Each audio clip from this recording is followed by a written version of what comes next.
तो गाइस अगर आपके पास में बजट बहुत ही ज्यादा कम है और अगर आप कम से कम डाउन पेमेंट करके टाटा पंच एडवेंचर एएमटी वेरिएंट लेने की सोच रहे हो तो गाइस आप इस वीडियो को पूरा लास्ट तक देखिए। तो गाइस इस वीडियो में बात करने वाले हैं इसके एक्स-शोरूम प्राइस के बारे में, इसके ऑन रोड प्राइस के बारे में, इसके मिनिमम से मिनिमम डाउन पेमेंट्स के बारे में और इसके मंथली ईएमआईस के बारे में। और सबसे बड़ी बात, ये गाड़ी लेने के लिए आपकी मंथली इनकम कितनी होनी चाहिए या तो आपकी मंथली सैलरी कितनी होनी चाहिए, इस बारे में बात करने वाला हो। तो गाइस बात कर लेते हैं अभी इस गाड़ी के एक्स-शोरूम प्राइस के बारे में, इसके रजिस्ट्रेशन चार्जेस के बारे में, इसके इंश्योरेंस चार्जेस के बारे में, इसके ऑन रोड प्राइस के बारे में और ये गाड़ी लेने के लिए आपकी मंथली इनकम कितनी होनी चाहिए इस बारे में।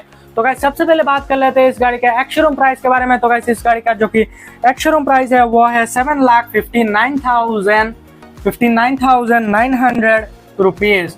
तो गाइस बात कर लेते हैं अभी इस गाड़ी के रजिस्ट्रेशन चार्जेस के बारे में। तो गाइस इस गाड़ी का जो कि रजिस्ट्रेशन चार्जेस है वो है 58,200 रुपीज। तो गाइस बात कर लेते हैं अभी इस गाड़ी के इंश्योरेंस चार्जेस के बारे में। तो गाइस इस गाड़ी का जो कि इंश्योरेंस चार्जेस है वो है 41,500 रुपीज।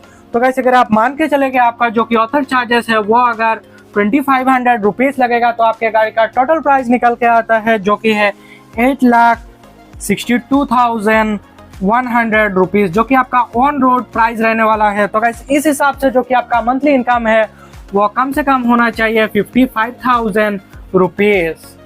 तो गाइस अगर आपका मंथली इनकम जो कि है वो अगर 55,000 रुपीज है तो गाइस आप इसमें से सेविंग्स करेंगे 15,000 रुपीज का और बाकी के आपके ऑथर एक्सपेंस में जाएगा 40,000 रुपीज। तो गाइस आप ये जो सेविंग्स कर रहे हैं 15,000 रुपीज करके डाउन पेमेंट करने के लिए, बाद में आप इससे ईएमआई भी देंगे।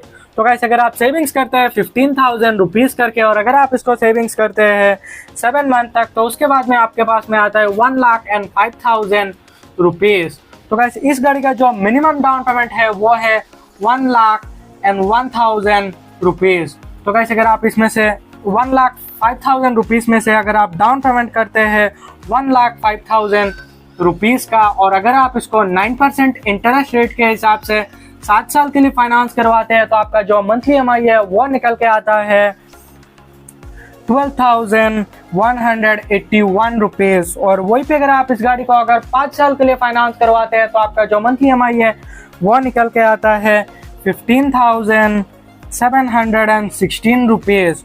और अगर आप इसी को 4 साल के लिए फाइनेंस करवाते हैं तो आपका जो मंथली ईएमआई है वो निकल के आता है 18,840 रुपीज। तो गाइस आपने जो पहले सेविंग्स किया था 15,000 रुपीज करके डाउन पेमेंट करने के लिए, बाद में आप उसको 5 साल के लिए फाइनेंस करके 15,000 रुपीज करके ईएमआई दे सकते हैं। तो गाइस अगर आप सेविंग्स करते हैं 15,000 रुपीज करके और अगर आप इसको सेविंग्स करते हैं 10 मंथ तक तो उसके बाद में आपके पास में आता है 1,50,000 रुपीज। तो गाइस अगर आप इसमें 1,50,000 रुपीज की 50,000 रुपीज की डाउन पेमेंट करते हैं और 9% इंटरेस्ट रेट के हिसाब से अगर आप इसको 7 साल के लिए फाइनेंस करवाते हैं तो आपका जो मंथली ईएमआई है वो निकल के आता है 11,457 रुपीज। और वही पे अगर आप इस गाड़ी को अगर 5 साल के लिए फाइनेंस करवाते हैं तो आपका जो मंथली ईएमआई है वो निकल के आता है 14,782 रुपीज। और अगर आप इसी को 4 साल के लिए फाइनेंस करवाते हैं तो आपका जो मंथली ईएमआई है वो निकल के आता है 17,721 रुपीज। तो गाइस अगर आपके पास में पहले से ही थोड़ा बहुत सेविंग्स है तो गाइस आप इसमें एड ऑन कर सकते हैं। तो गाइस मैं मान के चलता हूँ कि आपके पास में पहले से ही सेविंग्स है 60,000 रुपीज का। तो गाइस अगर आप इसमें 60,000 रुपीज के अपने सेविंग्स को एड ऑन करते हैं तो आपके पास में आता है 2,10,000 रुपीज। तो गाइस अगर आप इसको 2,10,000 रुपीज डाउन पेमेंट करते हैं और 9% इंटरेस्ट रेट के हिसाब से अगर आप इसको 7 साल के लिए फाइनेंस करवाते हैं तो आपका जो मंथली ईएमआई है वो निकल के आता है 10,492 रुपीज। और वही पे अगर आप इस गाड़ी को अगर 5 साल के लिए फाइनेंस करवाते हैं तो आपका जो मंथली ईएमआई है वो निकल के आता है 13,537 रुपीज। और अगर आप इसी को 4 साल के लिए फाइनेंस करवाते हैं तो आपका जो मंथली ईएमआई है वो निकल के आता है 16,228 रुपीज। तो गाइस अगर आपके पास में बजट हाई है तो गाइस आप डाउन पेमेंट कर सकते हैं 3,10,000 रुपीज की। तो गाइस अगर आप इसमें 3,10,000 रुपीज की डाउन पेमेंट करते हैं और 9% इंटरेस्ट रेट के हिसाब से अगर आप इसको 7 साल के लिए फाइनेंस करवाते हैं तो आपका जो मंथली ईएमआई है वो निकल के आता है 8,883 रुपीज।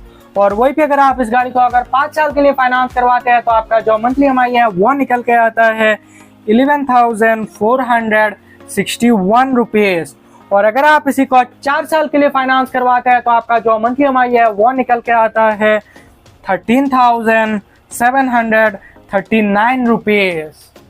तो गाइस अगर आपके पास में बजट बहुत ज़्यादा हाई है तो गाइस आप डाउन पेमेंट कर सकते हैं 4,10,000 रुपीज़ की। तो गाइस अगर आप 4,10,000 रुपीज़ की डाउन पेमेंट करते हैं और 9% इंटरेस्ट रेट के हिसाब से अगर आप इसको 7 साल के लिए फाइनेंस करवाते हैं तो आपका जो मंथली EMI है वो निकल के आता है 7,274 रुपीज़। और वहीं पे अगर आप इस गाड़ी को अगर 5 साल के लिए फाइनेंस करवाते हैं तो आपका जो मंथली EMI है वो निकल के आता है 9,385 रुपीज़। और अगर आप इसी को 4 साल के लिए फाइनेंस करवाते हैं तो आपका जो मंथली EMI है वो निकल के आता है 11,251 रुपीज़। तो गाइस मैंने भी जितने भी प्राइस बताए वो आपको हर एक स्टेट और हर एक सिटी में थोड़ा बहुत डिफरेंस देखने को मिल सकता है। और ये जो मैंने प्राइस बताया वो असम स्टेट का है। तो गाइस अगर आपको ये वीडियो पसंद आया तो वीडियो को लाइक करना और चैनल को सब्सक्राइब करके जाना।